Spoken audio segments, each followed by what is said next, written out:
Alright guys, सो chapter 2 है हमारा variable and data type. और मैं कहूंगा कि यहाँ से आपका असली पाइथन शुरू होता है। वेरिएबल क्या होता है, डेटा टाइप क्या होता है, सब बताऊंगा आप लोगों को। और आपका जो फंडामेंटल है ना, वो मैं इतना स्ट्रॉन्ग कर दूंगा पाइथन में कि आप लोगों को कभी कोई प्रॉब्लम नहीं होगी। तो variable is the name given to a memory location in a program. क्या मतलब वो इस बात का, इस स्टेटमेंट को पढ़कर शायद समझ में नहीं आए, लेकिन मैं भी आऊंगा यहाँ पर जहां पर मैंने आप लोगों के लिए ऑर्गेनाइज किया हुआ है सारा सोर्स कोड। ये सब आपको मैं दूंगा, हैंडबुक भी दूंगा, हैंड रिटन नोट्स भी दूंगा, चीट शीट भी दूंगा, प्रोजेक्ट्स का सोर्स कोड भी दूंगा, सब कुछ दूंगा आपको मैं। शिफ्ट राइट क्लिक करके ओपन विद कोड पर क्लिक करेंगे, जिससे कि हमारा ये फोल्डर VS कोड में खुल जाए।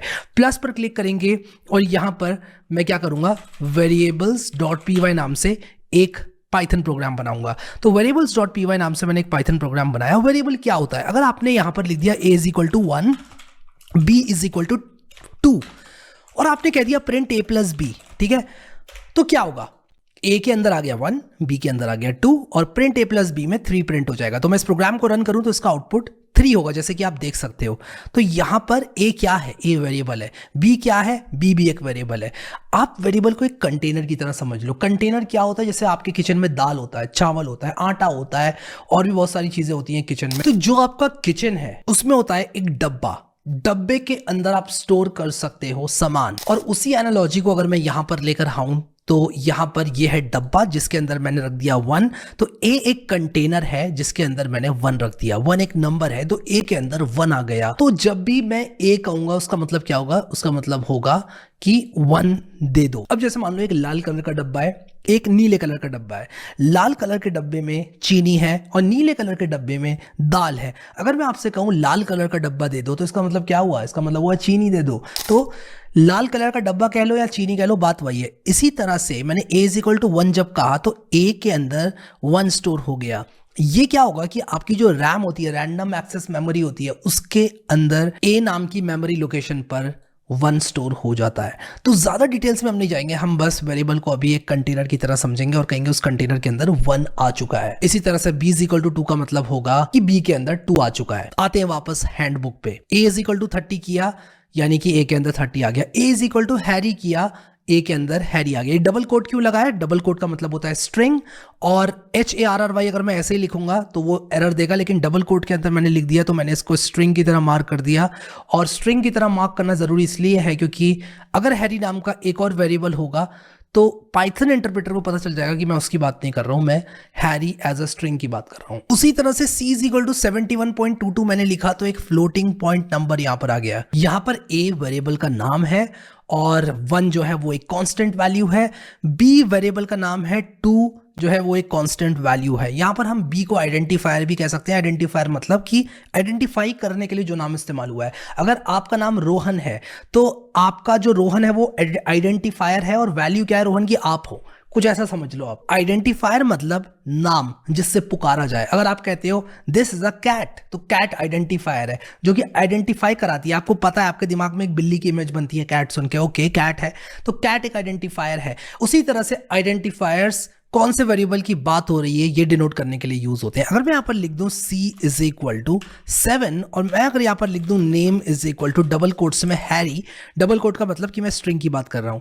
अगर मैं डबल कोट नहीं लगाऊंगा तो ये हैरी एक दूसरा आइडेंटिफायर को ढूंढेगा ऊपर जो कि नहीं है और इसलिए एरर भी दे रहा है, मुझे कह रहा है कि हैरी इज नॉट डिफाइंड। तो डबल कोट का मतलब क्या हुआ, डबल कोट का मतलब एक स्ट्रिंग की बात हो रही है।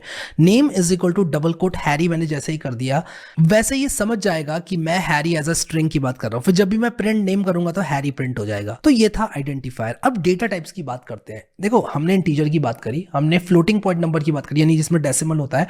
1 जो है वो एक इंटीजर है, 7.22 एक फ्लोटिंग पॉइंट नंबर है जिसमें कि डेसिमल आता है।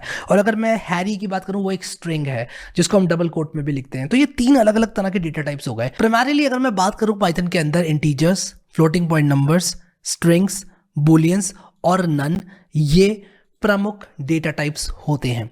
इंटीजर्स में क्या आता है 1 2 3 4 नंबर्स, ठीक है। फ्लोटिंग पॉइंट नंबर्स में क्या आता है 7.22, 8.74, 7.221, ये सारे फ्लोटिंग पॉइंट नंबर्स आते हैं।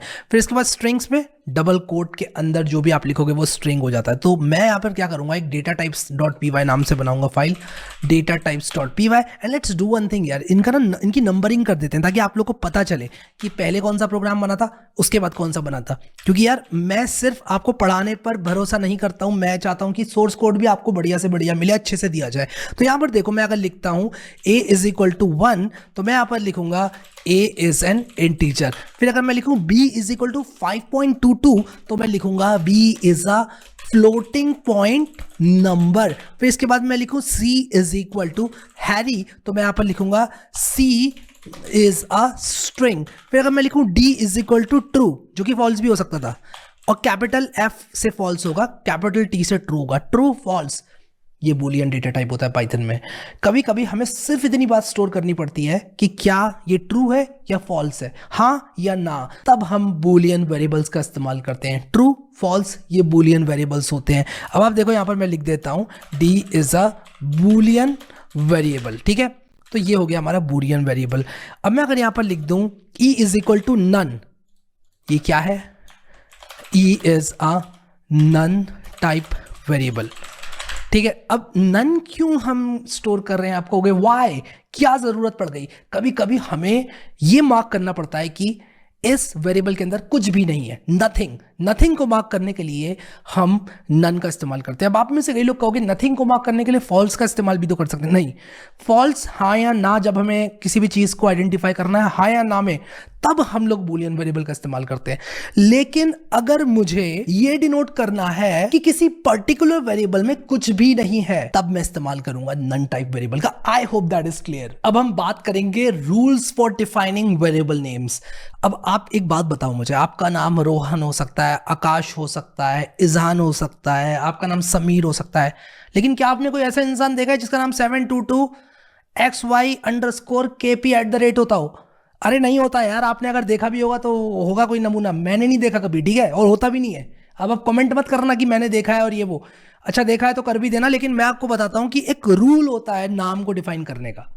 एक रूल होता है कि भाई इसका नाम ये हो सकता है, सृष्टि हो सकता है इस लड़की का नाम, इस लड़की का नाम _@BB@ कॉपीराइट का सिंबल नहीं होता है, नहीं होता है यार, ठीक है। कुछ इसी प्रकार से पाइथन प्रोग्रामिंग लैंग्वेज में भी रूल है। देखो भाई, आप इस वेरिएबल का नाम a तो रख सकते हो, b भी रख सकते हो, c भी रख सकते हो, d भी रख सकते हो, e भी रख सकते हो, लेकिन कुछ रूल्स हैं क्या नहीं रख सकते, ये अभी आपको बताता हूं। तो मैं यहाँ पर 03_rules_variables.py के नाम से एक फाइल बनाऊंगा और मैं आपको दिखाऊंगा a इज इक्वल टू 23 चलेगा, a इज इक्वल टू 435 चलेगा, हैरी इज इक्वल टू 34 चलेगा, समीर इज इक्वल टू 45 चलेगा, underscore Sameer is equal to 34 भी चलेगा, लेकिन @समीर इज इक्वल टू 56 नहीं चलेगा। आप देख सकते हो कि एक रेड कलर की यहाँ पर हमें दे दिया, पाइलेंस ने कह दिया कि भाई देखो ये नहीं चलेगा। कैसे पता चलेगा क्या चलेगा क्या नहीं चलेगा? रूल्स पढ़ते हैं वेरिएबल के नाम को देने के, हमें वो रूल समझ में आ गए तो हम वेरिएबल का नाम पता लगा लेंगे वैलिड है कि इनवैलिड। चलो आ जाओ, रूल पढ़ते हैं, हैंडबुक पे आते हैं और आप देखो, a variable name can contain alphabets, digits and underscore. देखो वेरिएबल के नाम में अल्फाबेट्स भी हो सकते हैं जो कि A से लेकर Z तक होते हैं, डिजिट्स भी हो सकते हैं जो कि 0 से 9 तक होते हैं, अंडरस्कोर भी हो सकता है। अंडरस्कोर सिंबल होता है जो कि शिफ्ट और डैश को दबाकर आपके कीबोर्ड में आपको दिख जाएगा। ये वाली की होती है, देखो देखो दिख रही है आपको, ये वाली की होती है।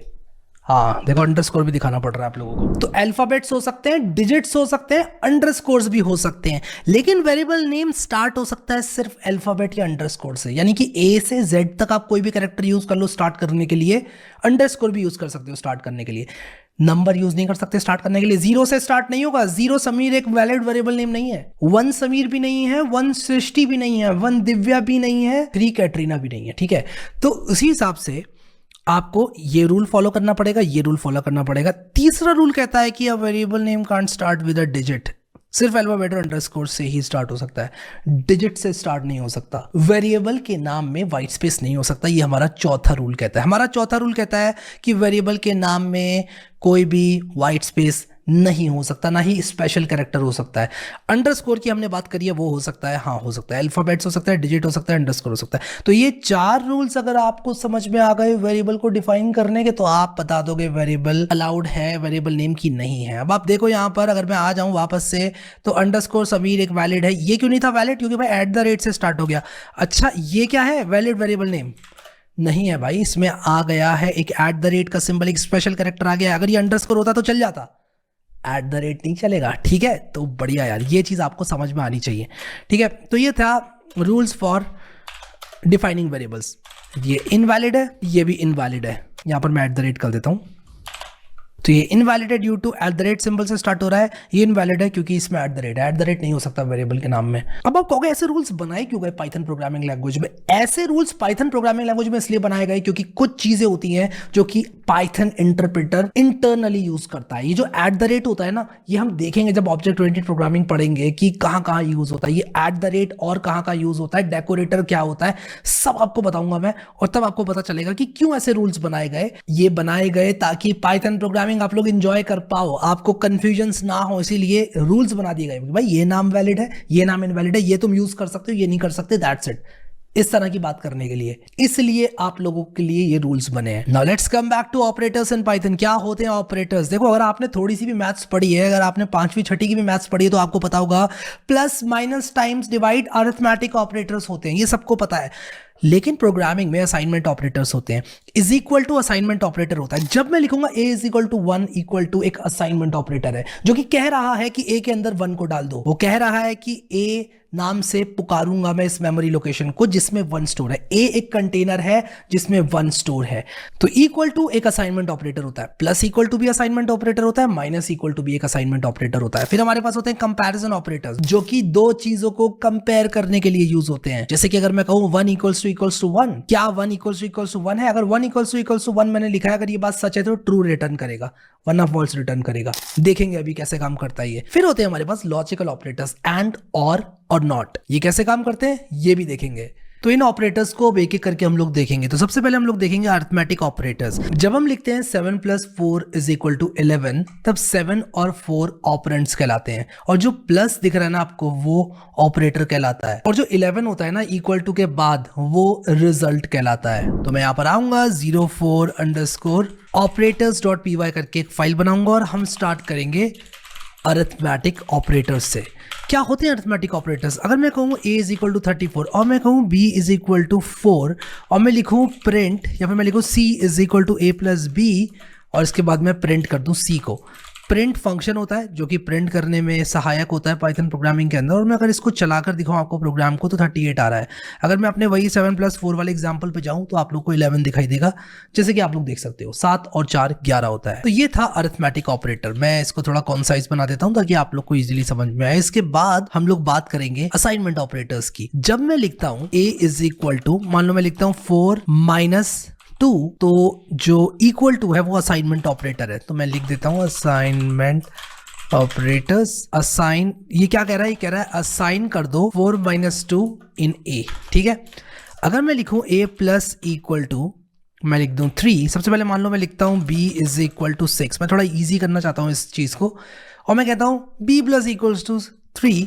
तो मैं कह रहा हूं कि increment the value of b by 3 and then assign it to b। यानी कि b की जो वैल्यू है उसमें 3 बढ़ा दो, और फिर b को उस वैल्यू के बराबर कर दो। तो b की वैल्यू पहले क्या थी? 6 थी। b में 3 जुड़ेगा, यानी कि 6 में 3 जुड़ेगा, 6 3 9 प्रिंट हो जाएगा। तो चलो यार इन दोनों को प्रिंट करके देखते हैं। यहाँ पर मैं प्रिंट a करता हूँ, और यहाँ पर मैं प्रिंट b करता हूँ। तो मैं अगर यहाँ पर प्रिंट b करूँ तो क्या होगा? अब देखो, एक बार यहाँ पर 2 आया, एक बार 9 आया। 4 - 2 क्या होता है? 2 होता है, और 6 और 3 क्या होता है? 9 होता है। तो b की एग्जिस्टिंग वैल्यू में ऐड क्या हुआ? b की एग्जिस्टिंग वैल्यू में ऐड हो गया 3, क्योंकि मैंने b प्लस इक्वल्स टू 3 लिखा था। अच्छा, अगर मैं b minus is equal to 3 लिखता तो क्या होता? अगर मैं कहता b minus is equal to 3, और इस लाइन को मैं कमेंट आउट कर दूं, और मैं कहूं b इज इक्वल टू 6, और सीधा उसके बाद कहूं b minus is equal to 3, तो मैं कह रहा हूं b की वैल्यू में से 3 घटा दो, तो 6 - 3 कितना आएगा? 3 आ जाएगा। तो b की वैल्यू 3 आ जाएगी, जैसे कि आप देख सकते हैं। तो मैं इसको जरा एडजस्ट कर देता हूँ। इंक्रीमेंट को मैं डिक्रीमेंट करता हूँ, और decrement the value of b by 3 and then assign it to b। उसी तरह से अगर मैं इसको स्टार कर दूं तो क्या होगा, 6 3 18 हो जाएगा यहाँ पर। अगर मैं डिवाइड कर दूं तब क्या होगा, 6/3 2 हो जाएगा। तो आप देखो यहाँ पर 2.0 आ गया। लेकिन अभी मैं इसको वापस से माइनस कर दूंगा क्योंकि मैंने डिक्रीमेंट यहाँ पर लिखा हुआ है। But you got the point यार, यू गॉट द पॉइंट कि असाइनमेंट ऑपरेटर्स क्या होते हैं। बात करेंगे कंपैरिजन ऑपरेटर्स की, और कंपैरिजन ऑपरेटर्स के बारे में एक बड़ा रोचक सा फैक्ट बताता हूँ कि इनकी रिटर्न वैल्यू हमेशा एक बूलियन होती है। यानी कि अगर मैं लिखूं a इक्वल्स टू और मैं लिखूं 7 ग्रेटर देन 3, तो या तो वो ट्रू होगा या फॉल्स होगा। तो ए के अंदर यहाँ ट्रू आएगा या फॉल्स आएगा। लेट मी एक्सप्लेन यार, कंपैरिजन ऑपरेटर्स को जब तक मैं कोड से नहीं दिखाऊंगा ना आपको समझ में नहीं आएगा। तो मैं यहाँ पर लिखता हूँ कंपैरिजन ऑपरेटर्स, और यहाँ पर आप लोग देख सकते हो कि मान लो मैं अगर यहाँ पर लिखता हूँ, मैं कुछ और यूज़ करता हूँ, मे बी मैं डी यूज़ करता हूँ। यहाँ पर मैं लिखूंगा डी इज इक्वल टू, और मैंने लिखा 5 इज लेस देन 4, और मैं प्रिंट कर दूँ डी को। तो मैं कह रहा हूं कि डी के अंदर है 5 इज लेस देन 4। मैंने कंपैरिजन ऑपरेटर यूज किया, कौन सा, लेस देन। 5 लेस देन 4 सच है कि झूठ? सच नहीं है यार, झूठ है यार, कैसी बातें कर रहे हो यार। ठीक है, तो 5 इज नॉट लेस देन 4। ठीक है, तो क्या होगा, डी की जगह फॉल्स आएगा। तो मैं इसको रन करके आपको दिखाता हूँ। आप देखो यहाँ पर फॉल्स आ गया। लेकिन अगर मैं इसको पलट दूँ, 5 ग्रेटर देन 4 कर दूँ, तब क्या होगा, डी की जगह क्या आ जाएगा, ट्रू आ जाएगा। तो कंपैरिजन ऑपरेटर्स हमेशा या तो ट्रू रिटर्न करते हैं या फॉल्स रिटर्न करते हैं। कंपैरिजन ऑपरेटर्स हमेशा बूलियन रिटर्न करते हैं। तो बढ़िया, ये होते हैं कंपैरिजन ऑपरेटर्स। कंपैरिजन ऑपरेटर्स सिर्फ ग्रेटर देन नहीं होता है, ग्रेटर देन इक्वल टू भी होता है, या तो ग्रेटर देन या इक्वल टू। अगर मैं 5 ग्रेटर देन इक्वल टू 5 करूं तो ये ट्रू करेगा। और अगर मैं सिर्फ 5 ग्रेटर देन 5 कर दूं, क्या 5 5 से बड़ा है? नहीं भाई, 5 5 से बड़ा नहीं है, इक्वल है, तो फॉल्स आएगा। तो ग्रेटर देन इक्वल टू का मतलब ग्रेटर देन और इक्वल टू, या तो ग्रेटर देन या इक्वल टू। तो आप देख सकते हो 5 ग्रेटर देन इक्वल टू 5 मैंने किया यहाँ पर, तो ये ट्रू आ गया यहाँ पर। ठीक है, इसी तरह से लेस देन इक्वल टू भी होता है, ये भी ट्रू आएगा। लेस देन और इक्वल टू, या तो लेस देन हो या इक्वल टू हो, इक्वल टू है तो ट्रू आ गया। ठीक है, तो ये होते हैं हमारे कंपैरिजन ऑपरेटर्स। कंपैरिजन ऑपरेटर्स में नॉट इक्वल टू भी एक आता है, वो भी मैं आपको दिखाता हूँ। अगर मैं कहूँ कि 5 इज नॉट इक्वल टू 7, तो ये बात सच है, ये ट्रू है, तो ट्रू आ गया। अगर मैं कहूँ 5 is not equal to 5, 5 is equal to 5, actually ये फॉल्स है, तो ये चीज फॉल्स है, इसलिए डी की वैल्यू फॉल्स हो जाएगी। I hope you got the point. ठीक है, अब अगर मैं यहां पर डबल इक्वल्स टू कर दूं, जिसका मतलब होता है कि क्या 5 5 के बराबर है, तो क्या ये बात ट्रू है या फॉल्स है? ये ट्रू है, 5 5 के बराबर है, तो डी क्या होगा, डी हो जाएगा यहाँ पर ट्रू। अब बहुत सारे लोग जो कि बिगिनर्स होते हैं प्रोग्रामिंग के, वो कहते हैं कि यार डबल इक्वल टू और सिंगल इक्वल टू में उन्हें काफ़ी कन्फ्यूजन है, क्योंकि उन्होंने अपनी ज़िंदगी भर इक्वल टू का मतलब ये समझा होता है कि क्या ये इसके बराबर है कि नहीं। ठीक है, उन्होंने हमेशा से ये सीखा होता है इक्वल टू का मतलब, लेकिन अचानक से जब वो प्रोग्रामिंग में इंट्रोड्यूस होते हैं, उन्हें बताया जाता है कि डबल इक्वल टू का मतलब होता है कंपैरिजन ऑपरेटर, और इक्वल टू असाइनमेंट ऑपरेटर होता है। तो कहीं ना कहीं उनका माइंड ब्लो होने लगता है। लेकिन मैं आपको बताता हूं कि जब आपको चेक करना है कि क्या दो वैल्यूज इक्वल है एक दूसरे के नहीं, तो डबल इक्वल टू यूज करो हमेशा, इस बात को याद रखना। और जब आपको असाइनमेंट करना हो, यानी कि एक वेरिएबल के अंदर कोई वैल्यू डालनी हो, तो आप सिंगल इक्वल टू यूज करना। I hope you got the point यार, एकदम सिंपल एंड स्ट्रेट फॉरवर्ड हैं चीजें, है ना। तो चलो यार आगे बढ़ते हैं। आई होप मैं आपको समझा पाया। आप कहीं ना कहीं से तो पाइथन सीखते हैं, इसीलिए मैंने अवसर ले लिया आपको पाइथन सिखाने का, और मेरा ये सौभाग्य है। ठीक है, तो चलो यार आगे बढ़ते हैं। अब यहाँ पर देखो, कंपैरिजन ऑपरेटर्स देख लिए हमने, लॉजिकल ऑपरेटर्स देखते हैं। लॉजिकल ऑपरेटर्स क्या होते हैं? लॉजिकल ऑपरेटर्स अगर मैं आपको दिखाऊं, मैं यहाँ पर लिखता हूँ लॉजिकल ऑपरेटर्स। देखो, अगर मैं यहाँ पर लिखूँ e इज इक्वल टू, और मैं यहाँ पर लिखूँ 1, और इसके बाद मैं लिखूँ और 5, या मैं कहूँ ट्रू और फॉल्स। ठीक है, या तो ट्रू या फॉल्स। ठीक है, तो क्या होगा, e की वैल्यू क्या होगी? e की वैल्यू होगी ट्रू। अब आप कहोगे क्या चल क्या रहा है, मुझे समझ नहीं आया। आप कहोगे यार ये क्या, एक बार के लिए आप देखोगे, कहोगे क्या ट्रू और फॉल्स। तो देखो क्या होता है ना, ये आ कहाँ से रहे लॉजिकल ऑपरेटर्स। अगर आप लोगों ने क्लास 12th में स्विचिंग सर्किट्स पढ़ा है, जो कि आपको सेमीकंडक्टर वाले चैप्टर में पढ़ाया जाता है, अगर नहीं पढ़ा है भी मैं आप लोगों को भी बताता हूँ कि ये है क्या। तो अगर मैं आपसे कहता हूँ कि या तो आप इंसान हो या जानवर हो, या इंसान हो या जानवर हो, ठीक है, तो ये बात सच है कि झूठ है? ये बात सच है, या तो इंसान हो या जानवर हो। इंसान हो, तो अगर मैं कहूँ आप इंसान भी हो और आप जानवर भी हो, या मैं कहूँ आप इंसान भी हो आप मछली भी हो, ये बात सच है क्या? नहीं, ये बात सच नहीं है। आप मछली नहीं हो यार, मछली नहीं हो आप। तो एंड के लिए दोनों चीजें जब ट्रू होंगी तब वो ट्रू रिटर्न करेगा, और के लिए दोनों में से कोई एक चीज अगर ट्रू हुई तो वो ट्रू रिटर्न करेगा। अगर मैं फॉल्स और फॉल्स करूं तो वो फॉल्स आएगा। अगर मैं ट्रू और ट्रू करूं तो क्या आएगा? ट्रू आएगा। फॉल्स और ट्रू करूं तो ट्रू आएगा, या तो ये या ये, मतलब दोनों में से एक ट्रू होना चाहिए तो ट्रू रिटर्न करेगा वो। तो ये होते हैं लॉजिकल ऑपरेटर्स। तो अगर मैं इसकी ट्रुथ टेबल आपको बनाकर दिखाऊं, एक्चुअली ट्रुथ टेबल बोला जाता है, तो मैंने ये प्रोग्राम बनाया आप लोगों के लिए। देखो ये कितना ईजी हो जाएगा आप लोगों के लिए समझना। तो इसका आउटपुट आप देखोगे तो देखो बता रही है ट्रू और फॉल्स इज ट्रू, यानी दोनों में से एक ट्रू होगा तो ट्रू, ट्रू और ट्रू इज ट्रू, फॉल्स और ट्रू भी ट्रू, लेकिन फॉल्स और फॉल्स इज फॉल्स। तो होता क्या है कि दोनों में से अगर एक ट्रू हुआ तो ट्रू रिटर्न करेगा, वरना दोनों फॉल्स होंगे तभी फॉल्स रिटर्न करेगा। अगर यही ट्रुथ टेबल मैं एंड के लिए बनाऊं, इसको ट्रुथ टेबल कहते हैं बाय द वे, ये फैंसी नेम है इस चीज का कि भाई किन दो ऑपरेंड्स की क्या वैल्यू आने वाली है, इसे ट्रुथ टेबल कहते हैं। तो मैं अगर यहां पर लिखूं ट्रुथ टेबल ऑफ और, ठीक है, इसे बेसिकली ट्रुथ टेबल कहते हैं, जो है इसे ट्रुथ टेबल कहते हैं कि भाई किन दो वैल्यूज पे क्या वैल्यू आएगी। सिंपल है, ठीक है। तो कंफ्यूज मत होना बिल्कुल भी। और यहां पर एंड, और मैं एंड को ना सिंगल कोट में डाल देता हूं ताकि आप लोग को इजीली समझ में आए, आपको पता चले कि भाई ये और की ट्रुथ टेबल है। और यहां पर मैं बस सिंपली क्या करूंगा, और को एंड से रिप्लेस कर दूंगा। आप देखो मैं ऑल्ट दबाकर किस तरह से मल्टीपल कर्सर्स लेकर आ रहा हूं। हाँ, इसे कहते हैं मल्टी कर्सर फंक्शनैलिटी। बताता हूं ये क्या होती है। तो क्या होता है कि मैं एक बार स्क्रीन कास्ट मोड ऑन कर लेता हूं। अगर मैंने ऑल्ट दबाया अपने कीबोर्ड में और जहां पे भी मैं क्लिक करूंगा वहां पर एक एक कर्सर बनता जाएगा और मैं जो भी टाइप करूंगा वो उस कर्सर में आ जाएगा। देखिए इसे कहते हैं multi cursor functionality of VS code. आप वीएस कोड में हो अगर तो मल्टी कर्सर फंक्शनैलिटी यूज कर सकते हो। आई होप आपको ये फीचर अच्छा लगा। अगर आप बिगिनर हो तो आपको पहली बार पता अगर चला होगा ये फीचर तो आपको काफ़ी रोचक लगा होगा, मज़ा आ गया होगा आपको। तो चलो यार अब ये ट्रुथ टेबल को प्रिंट करते हैं। तो देखो हमने और की ट्रुथ टेबल प्रिंट करी जो कि कुछ इस तरह से दिखती थी, ट्रू और फॉल्स इज ट्रू, ट्रू और ट्रू इज ये। अब यहाँ पर true and false is false, true and true is true, यानी कि दोनों बातें सच होनी चाहिए। एंड का मतलब दोनों बातें सच होनी चाहिए। तो देखो जब ट्रू एंड ट्रू है तब ट्रू है, बाकी सब जगह ये फॉल्स है। As simple as that. अब हम बात करेंगे नॉट की, ठीक है। नॉट की, नॉट सिर्फ एक ऑपरेंट पर ऑपरेट करता है, यानी कि ट्रू को फॉल्स कर देता है, फॉल्स को ट्रू कर देता है। अब अगर आप लोगों ने इस कोर्स को यहां तक देखा है तो मैं आप लोगों से रिक्वेस्ट करूंगा कि आप लोग इस वीडियो को लाइक करके नीचे कमेंट सेक्शन में this Python course is helpful लिख दो अगर आपको ये कोर्स हेल्पफुल लग रहा है तो अगर मैं यहां पर लिखूं प्रिंट नॉट ऑफ फॉल्स तो आपको ट्रू देखने को मिलेगा। तो मैं आपको दिखाता हूं, ये ट्रू देखने को मिला आपको। और अगर मैं यहां पर कह दूं प्रिंट नॉट ऑफ ट्रू तो आपको फॉल्स देखने को मिलेगा। तो ये बेसिकली बुलियन ऑपरेटर्स पर ऑपरेट करता है, सिंगल ऑपरेंट पर ऑपरेट करता है।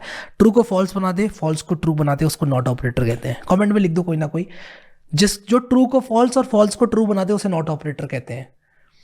अगर आपके पास थोड़ा टाइम है तो लिखो कमेंट सेक्शन में, हार कर भी जीतने वाले को बाजीगर कहते हैं और जो ट्रू को फॉल्स और फॉल्स को ट्रू बना दे उसे नॉट ऑपरेटर कहते हैं। लिखो नीचे, ठीक है। इससे हम सब सीखेंगे and we all will be thankful. वापस से आता हूं पाइथन हैंडबुक में। हमने चारों तरह के ऑपरेटर्स को समझ लिया है दोस्तों। अब बात करेंगे टाइप फंक्शन की और टाइप कास्टिंग की, जिसके लिए मैं एक प्रोग्राम बनाऊंगा जिसका नाम मैं रखूंगा 05_type.py। अब क्या है टाइप कास्टिंग और टाइप क्या होता है, मैंने आप लोगों को ऑलरेडी बताया था कि इंटीजर, स्ट्रिंग, नन, बूलियन ये सब टाइप्स होते हैं। अगर मुझे पता करना है किसी भी वेरिएबल का टाइप क्या है तो वो मैं कैसे करूंगा, हम कुछ इस तरह के कोड का इस्तेमाल करेंगे। मैं इसको यहाँ पर कुछ इस तरह से Ctrl+C करके कॉपी करना चाहूँगा और कॉपी करने के बाद मैं इसको यहाँ पर अपने प्रोग्राम में पेस्ट कर दूंगा और बेसिकली इसको मैं लाइन बाय लाइन लिखूंगा और मैं प्रिंट करूंगा टाइप ऑफ ए को। मैं अगर लिखूँ t is equal to type of a तो t के अंदर a का टाइप आ गया और मैं प्रिंट कर सकता हूँ t को। और मैं आपको दिखाता हूँ जैसे मैं इसको रन करूँगा अभी तो आप देखो यहाँ पर क्लास एंड लिख कर आ रहा है क्योंकि ये इंटीजर है, ठीक है। अगर मैं यहाँ पर इसको 31.2 कर दूं तो मुझे इस बार क्लास एंड लिख कर नहीं आएगा, इस बार क्लास फ्लोट लिख कर आएगा। क्यों? क्योंकि 31.2 में डेसिमल है और वो एक फ्लोटिंग पॉइंट नंबर है। तो क्योंकि एक फ्लोटिंग पॉइंट नंबर है इसलिए 31.2 लिख कर आ रहा है। अगर मैं यहाँ पर इसको हैरी कर दूं डबल कोट में कुछ इस तरह से, तब क्या होगा, तब ये एक स्ट्रिंग बन जाएगा। आपको दिखाता हूं चलाकर। तो देखो यहाँ पर क्लास str प्रिंट हो रहा है। अब नीचे आउटपुट देखो, क्लास str प्रिंट हो रहा है। क्या मतलब हुआ इस चीज का? इस चीज का मतलब ये हुआ कि आप टाइप फंक्शन का इस्तेमाल करके किसी भी तरह के वेरिएबल के टाइप को प्रिंट कर सकते हो। हाँ, किसी भी तरह के वेरिएबल की। अब ये तो बहुत अच्छी बात है कि आप किसी भी तरह के वेरिएबल के टाइप को प्रिंट कर सकते हो। इससे भी बढ़िया रोचक बात यह है आप किसी भी तरह के वेरिएबल को किसी भी तरह के वेरिएबल में बदल सकते हो बशर्ते कि वो वैलिड हो। क्या मतलब वो इस बात का? अगर मैं कहता हूं कि ये है 31.2 कुछ इस तरह से, मैं ऐसे लिखता हूं इसको, ठीक है, मेरी मर्जी में लिख सकता हूं ऐसे, तो आप बताओ इसका टाइप क्या होगा। आप मुझे बताओ उसका टाइप क्या होगा, कमेंट सेक्शन में मुझे टाइम स्टैम्प के साथ लिखकर बताओ उसका टाइप क्या होगा। और अगर आपने स्ट्रिंग लिखा then you are a genius, क्योंकि अभी बहुत ज्यादा आगे हम कोड्स के बढ़े नहीं है, आपने फिगर आउट कर लिया विच इज अमेजिंग, तो kudos to you. Double quote के अंदर नंबर है तो क्या हुआ, वो एक स्ट्रिंग मानी जाएगी क्योंकि वो डबल कोट के अंदर है। तो अगर मैं इसको चलाऊं तो आप देखो यहाँ पर क्लास str प्रिंट हो रहा है, क्लास str प्रिंट हो रहा है। अगर मैं दोबारा रन करूं आप देखो क्लास str प्रिंट हो रहा है। तो क्लास str प्रिंट हो रहा है, बहुत अच्छी बात है, लेकिन मैं इसको as a floating point number चाहता हूं, तो क्या मैं इसका टाइप बदल सकता हूं? क्या मैं कुछ ऐसा कह सकता हूं b is equal to a but the type should be float? क्या ये कहने का कोई प्रोग्रामेटिक तरीका है? हाँ है, ये कहने का प्रोग्रामेटिक तरीका ये है, b इज इक्वल टू, और मैं कहूंगा float as a function and a. तो फ्लोट एक फंक्शन है, इंट भी एक फंक्शन है, str भी एक फंक्शन है, जो कि क्या लेता है, किसी भी तरह का वेरिएबल लेता है उसको फ्लोट में कन्वर्ट कर देता है, प्रोवाइडेड ये कन्वर्जन लीगल हो। अब आप हैरी को फ्लोट में बदलने की कोशिश करोगे आपको एरर देखने को मिलेगा, वो भी करके दिखाऊंगा अभी आपको मैं। और इस तरह के एक्सपेरिमेंट्स करने के लिए रैपल का इस्तेमाल जरूर किया करो। लेकिन अभी हम यहाँ पर b is equal to float a लिख रहे हैं और इसके बाद हमने यहाँ पर पाउंड सिंबल लगाया, मतलब कि ये सब इग्नोर होगा। हाँ, हम सिंगल लाइन कमेंट्स को किसी भी एक स्टेटमेंट के बाद भी लिख सकते हैं, इन केस यू डोंट नो, इस तरह से हम लिख सकते हैं, दिस इज वैलिड। अगर आपको नहीं पता था that should be fine, you are learning, ठीक है, आप सीख रहे हो और आपने सीख लिया, बहुत अच्छी बात है। इस तरह से कमेंट्स भी लिखे जाते हैं। इस लाइन को डिस्क्राइब करने के लिए इस तरह से कमेंट लिखो, अच्छी प्रैक्टिस है, ठीक है, बढ़िया, बहुत अच्छी बात है। अब देखो यहाँ पर मैं क्या कह रहा हूँ, 31.2 हमने दिया इसको और हमने कहा फ्लोट के अंदर 31.2 क्या रिटर्न होके आएगा, रिटर्न होकर आएगा 31.2 एज एन इंटीजर, ठीक है। तो सबसे पहले तो मैं काम करता हूँ, इस लाइन को कमेंट आउट करता हूँ और आपको दिखाता हूँ a इज इक्वल टू 31.2 किया तो a का टाइप क्या है, str है, ठीक है, बहुत अच्छी बात है। और अगर मैं कहता हूं b is equal to float है तो b का टाइप क्या होगा, इस बार b का टाइप फ्लोट हो गया, देखा आप लोगों ने, इस बार b का टाइप क्या हो गया, फ्लोट हो गया, विच इज अमेजिंग। इसका मतलब समझे दया, इसका मतलब ये हुआ कि हम टाइप फंक्शन का इस्तेमाल करके टाइप को चेंज कर सकते हैं किसी भी वेरिएबल के। इस केस में हमने स्ट्रिंग से फ्लोटिंग पॉइंट नंबर में कन्वर्ट कर दिया a को, जो कि एक स्ट्रिंग थी, 31.2 था स्ट्रिंग के अंदर, लेकिन थी तो स्ट्रिंग ना। सो टाइप फंक्शन का इस्तेमाल हम लोग टाइप पता करने के लिए करते हैं, and float str int in functions का इस्तेमाल करके हम टाइप कन्वर्जन कर सकते हैं। सो यहाँ पर हमने str 31 किया तो 31 स्ट्रिंग में कन्वर्ट हो जाएगा। हमने अगर int 32 किया जो कि एक स्ट्रिंग था तो वो इंटीजर में कन्वर्ट हो जाएगा। इसको हम कहेंगे स्ट्रिंग टू इंटीजर कन्वर्जन। अगर हम फ्लोट 32 लिखें तो इंटीजर टू फ्लोट कन्वर्जन हो जाएगा, ठीक है। तो ये चीज़ आप लोगों को आई होप समझ में आ गई, and this is really very helpful. जब हम लोग प्रोग्राम्स बनाएंगे तब हमें इसकी अहमियत पता चलेगी। तो ये वो फंक्शंस थे जो कि एक डेटा टाइप को दूसरे डेटा टाइप में कन्वर्ट करते हैं if the conversion is valid। अब बात करते हैं इनपुट फंक्शन की, जो कि एक कमाल का फंक्शन है। मैं आप लोग को बताता हूं कि इनपुट फंक्शन कैसे काम करता है। इसके लिए एक फाइल बनाऊंगा, हाँ डेडिकेटेड फाइल बनाऊंगा 06_input.py के नाम से। मान लो मैं चाहता हूं कि यूजर्स इनपुट करें नंबर्स और उन दोनों का सम हो जाए, तो मैं कह सकता हूं a is equal to input और मैं कह सकता हूं एंटर नंबर 1। बहुत ट्रिकी चीज़ है ये और मज़ा आ जाएगा आपको, ध्यान से सुनना। एक क्वेश्चन पूछूंगा अभी आपसे, आपको बताना है कि क्या प्रॉब्लम है इस प्रोग्राम में, ठीक है। एंटर नंबर 2, ठीक है। तो a is equal to input enter number 1 लिखूंगा मैं अगर, तो क्या होगा कि a के अंदर आ जाएगा number 1, b is equal to input enter number 2 लिखूंगा तो b में आ जाएगा नंबर 2। मैं प्रिंट करूंगा और मैं यहाँ पर लिखूंगा नंबर a इज, ठीक है। और फिर इसके बाद मैं क्या करूंगा, मैं दबा रहा हूँ ऑल्ट शिफ्ट और down arrow key to replicate a line in case you don't know. नीचे लिख कर आ रहा है, आप देखो जो की दबा रहा हूँ मैं वो नीचे लिख कर आ रहा है, ठीक है। तो मैंने डुप्लीकेट कर लिया इस लाइन को और मैं कह रहा हूँ नंबर b इज, और मैंने ऑल्ट और क्लिक का इस्तेमाल किया। मैं यहाँ पर a कर दूंगा, यहाँ पर b कर दूंगा। मतलब VS कोड में आप कैसे भी करके लिखो, जल्दी लिख लो बस, क्योंकि जितना ज़्यादा एफिशिएंट आप होगे उतनी वैल्यू आपकी होगी। कुल मिला के बात ये है, ठीक है, एंड दैट्स द फैक्ट। चलो यार, a की वैल्यू क्या है, b की वैल्यू क्या है वो हम देंगे। तो एंटर नंबर 1 मान लो 34, एंटर नंबर 2 67, एंटर किया, नंबर a 34, नंबर b 67। अच्छा, अगर मैं यहाँ पर कोलन लगा दूँ तो थोड़ा रीडेबिलिटी बढ़ जाएगी। चलो दोबारा चलाते हैं इस नंबर को, 34 56, और आप नीचे देखो number a is 34, number b is 56, ठीक है। अब मैं इन दोनों को सम करता हूँ, मैं लिख देता हूँ यहाँ पर प्रिंट और मैं लिख दूंगा सम इज, और यहाँ पर लिख दूंगा a प्लस b। और अगर मैंने a को 1 दिया, b को 2 दिया तो 3 आ जाएगा, राइट, राइट या रॉन्ग। a को 1 दिया, b को 2 दिया तो क्या आएगा, ये देखो क्या आया, 12 आ गया। कहोगे यार ये क्या हुआ यार, मतलब 12 कैसे आ गया। एंड ट्रस्ट मी गाइस, जब मैंने इस तरह की चीज पहली बार देखी थी ना अपनी जिंदगी में, मेरा माइंड ब्लो हो गया था। मैंने कहा यार ये 12 कैसे आ सकता है, 1 और 2 का सम। लेकिन यहाँ पर I cut short the talks और मैं आपको बताऊंगा कि 1 और 2 का सम यहाँ पर 12 क्यों आया। एक्चुअली होता कुछ ये है, यहाँ आप गेस करना चाहो तो मुझे कमेंट सेक्शन में बताओ टाइम स्टैम्प के साथ। चलो मैं बताता हूँ। ए की वैल्यू जो इनपुट लेता है वो स्ट्रिंग के फॉर्म में लेता है, बी की वैल्यू भी स्ट्रिंग के फॉर्म में लेता है। तो मैं आपको जरा रैपल दिखाता हूँ। यहाँ पर मैं रैपल का काफ़ी प्रयोग करता हूँ जब भी मुझे इस तरह के छोटे मोटे प्रोग्राम्स लिखने होते हैं। पाइथन लिखा, अगर मान लो मैं लिखता हूँ हैरी प्लस कोडर, तो क्या होगा, ये दोनों स्ट्रिंग्स कॉन्कैटिनेट हो जाएंगी। जब दो स्ट्रिंग्स को हम सम करते हैं, प्लस ऑपरेटर से पास करते हैं, तो वो दोनों स्ट्रिंग्स कॉन्कैटिनेट हो जाती हैं। और यहां पर आप लोग देखो, हैरी प्लस कोडर मैंने यहां पर किया तो हैरी कोडर हो गया। और अगर मैं यहां पर लिखूं कुछ इस तरह से 1 प्लस 2, नोट दैट ये स्ट्रिंग है, नोट दैट ये स्ट्रिंग है, 1 भी स्ट्रिंग है, 2 भी स्ट्रिंग है। एंटर मारूंगा, देखो क्या हुआ, 12 आ गया। क्या हुआ, वही हुआ जो हैरी कोडर के साथ हुआ था, कॉन्कैटिनेट हो गई स्ट्रिंग्स। क्यों? क्योंकि ये दोनों स्ट्रिंग्स हैं। लेकिन अगर मैं नंबर लिखूं तो क्या होगा, तो सम हो जाएगा। तो अब आप समझ गए कि ये यहां पर 1 2 क्यों आया। अच्छा, अगर मैं कोई दूसरा नंबर ले लूं, मैं आपको जस्ट दिखाना चाहता हूं, कंफ्यूजन ना होता कि आपको 23 67 लूंगा, वो भी कॉन्कैटिनेट हो जाएंगे। 2 3 6 7 हो गया। ऐसा नहीं है 1 और 2 के साथ हो रहा है सिर्फ ऐसा, ठीक है। तो मैं चाहता हूं कि ये नंबर सम हो, एड अप हो, कॉन्कैटिनेट ना हो। कैसे करूंगा मैं, कैसे करूंगा? मुझे इन दोनों को इंटीजर में कन्वर्ट करना पड़ेगा। तो मैं क्या करूंगा, मैं कहूंगा जो भी इनपुट मुझे दे रहा है रिटर्न करके उसका इंट बना दो। एंड की दबाया और मैंने बंद कर दिया। मैंने कहा a is equal to int of input, यानी कि जो भी इनपुट आ रहा है स्ट्रिंग के फॉर्म में, जो भी यूजर मुझे इनपुट दे रहा है उसकी इंटीजर बना दो, ठीक है। तो अब देखो, अब अगर मैं 2 नंबर्स डालूंगा, मान लो 1 और 2 वाला एग्जाम्पल लेता हूं मैं। उप्स, यहाँ पर मुझे 1 टाइप करना है और यहाँ पर मुझे 3 टाइप करना है। तो 1 और 3 का सम 4 आ गया, ठीक है। 1 और 2 करूंगा तो 3 आ जाएगा, वही बात है। 1 और 2 करूंगा तो 3 आ जाएगा, जैसे कि आप देख सकते हो, ठीक है। Did you see that, did you see that?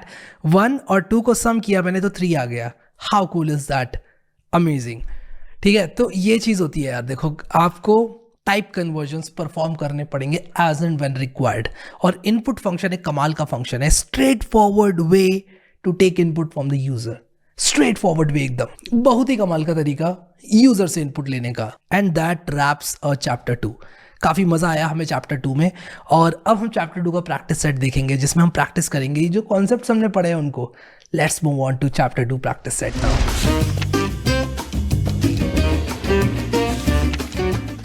So guys, पहला क्वेश्चन हमारा कह रहा है कि write a Python program to add 2 numbers. तो मैं यहाँ पर चैप्टर 2 PS के नाम से फोल्डर बनाऊंगा और इस फोल्डर को शिफ्ट राइट क्लिक करके VS कोड में खोलूंगा। यहाँ पर पहला प्रोग्राम बनाऊंगा 01_problem1.py एंड सिंपली मैं कहूंगा a is equal to 1, b is equal to 5, print a plus b। Easy peasy lemon squeezy यार, जो भी 2 नंबर्स हैं वो ऐड हो जाएंगे। बट बनाना जरूरी है प्रोग्राम, क्योंकि बहुत सारे लोग सिर्फ वीडियो देखेंगे, प्रोग्राम नहीं बनाएंगे। I want all of you to make programs, ताकि आप लोग एक्चुअल में कोडिंग करें और सीखें, ठीक है। Okay, let's keep going. Question number 2, problem2.py। और यहाँ पर प्रॉब्लम 2 हमसे क्या कह रही है, write a Python program to find remainder when the number is divided by z। अब ये चीज थोड़ी सी ट्रिकी है, इसका एक अरिथमेटिक ऑपरेटर होता है। तो मान लो हमारे पास एक नंबर है 34, एक नंबर है हमारे पास लेट अस से 5। अब मैं चाहता हूं कि रिमाइंडर क्या आए वो मुझे पता चल जाए, ठीक है। तो मैं यहाँ पर क्या करूँगा, मैं लिखूंगा प्रिंट और मैं लिखूंगा remainder when a is divided by b is, क्या होगा वो रिमाइंडर? वो रिमाइंडर होगा a%b। ये मॉड्यूलो ऑपरेटर कहलाता है, in case you don't know. And this returns the remainder when a is divided by b, ठीक है। Easy peasy lemon squeezy once again guys. और आप देखो यहाँ पर 4 आ जाएगा, क्योंकि 4 जो है वो रिमाइंडर होगा। एंड बाय डिफॉल्ट जो प्रिंट है वो एक स्पेस ऐड कर देता है जब आप कॉमा लगाते हो। बाय द वे, आप कॉमा लगाकर मल्टीपल चीज़ों को प्रिंट करा सकते हो using print function, in case you don't already know and in case you haven't already noticed. I hope कि आपने नोटिस कर लिया होगा। अभी मैं इसको चलाऊंगा तो देखो, remainder when a is divided by b is 4। अगर इसी को मैं 37 कर दूं तो क्या रिमाइंडर आएगा? 5 से डिवाइड करके 5 7 जो 35 और 2 रिमाइंडर आएगा। तो क्या ये दिखाएगा 2 मुझे? यस, सिंपल यार, इजी बीजी लेमन स्क्वीजी। ऑपरेटर पता होना चाहिए बस आपको। And in case practice set आप सॉल्व नहीं कर पा रहे हैं, मैं दोबारा आपको बता दूं, निराश मत होना, क्योंकि these practice sets are design to teach you, ठीक है। कुछ लर्निंग्स मैंने प्रैक्टिस सेट में रखी हुई हैं, ठीक है, just so that you no.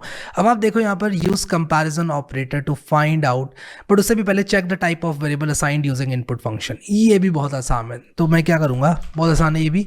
मैं यहाँ पर problem3.py करूँगा और मैं लिखूँगा a is equal to input enter the value of a, और मैं यहाँ पर लिखूँगा प्रिंट टाइप ऑफ क्या a। चलो इसको चलाते हैं। तो मान लो मैंने कुछ भी डाली, a की वैल्यू ये डाली, मैंने एंटर मारा, क्लास str, तो a की वैल्यू का जो टाइप है वो मुझे यहाँ पर दिख गया। I hope that you guys understood it. तो मैं इसको अगर ऐसे ही चलाऊंगा तो आप देखो मैंने 6 लिखा, क्लास str आ गया यहाँ पर, क्योंकि स्ट्रिंग टाइप है, हमेशा इनपुट का टाइप स्ट्रिंग होता है। चाहे मैं हैरी लिखूं, चाहे मैं इसको दोबारा चलाकर कोई नंबर लिखूं, चाहे मैं इसको चलाकर एक फ्लोटिंग पॉइंट लिखूं, चाहे मैं इसको चलाकर ट्रू लिखूं, ये हमेशा एक स्ट्रिंग होती है, ठीक है। तो ये चीज़ आपको पता होनी चाहिए, और आप टाइप कन्वर्जन करके इसको कन्वर्ट कर सकते हो, वो एक दूसरी बात है। I hope that you got the point. चलो अब अगले क्वेश्चन की तरफ चलते हैं, और अगला क्वेश्चन हमसे कह रहा है use comparison operator to find out whether given variable a is greater than b और नॉट, ठीक है। चलो जी आ जाओ, प्रोग्राम बनाते हैं। 2 नंबर से a और b, और हमें पता करना है कि क्या a ग्रेटर देन b है कि नहीं। तो problem4.py, a की वैल्यू ले लेते हैं, इंट इनपुट लगा लेता हूँ ताकि इनपुट जो है वो स्ट्रिंग में मुझे नंबर देगा और इंट उसको टाइप कास्ट कर देगा। तो एंटर नंबर 1 कर दूंगा मैं, ठीक है। इसके बाद क्या होगा, b is equal to int input और एंटर नंबर 2, ठीक है। ये मैंने कर दिया।